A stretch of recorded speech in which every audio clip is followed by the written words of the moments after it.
Gandang umaga sa inyo lahat. Kamusta na po kayo? Mga kuya, mga ate. Ako nga pala si Peter Lubis ng Batangas House at andito kami ngayon sa bayan ng Cavinti, Laguna. Pakita ko lang sa inyo ang listing namin dito. Ito ay isang farm to resort na property na magandang investment na marami kayong maiisip na gawin.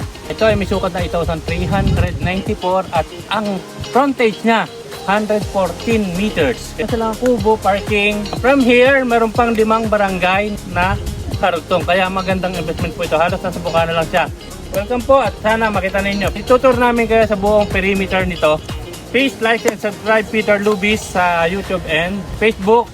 Muli, ito po si Peter Lubis ng Batangas House. Sinasabi sa inyo, pangarap mo plus tulong ko equals dream house mo or dream property mo. Higa, sama na.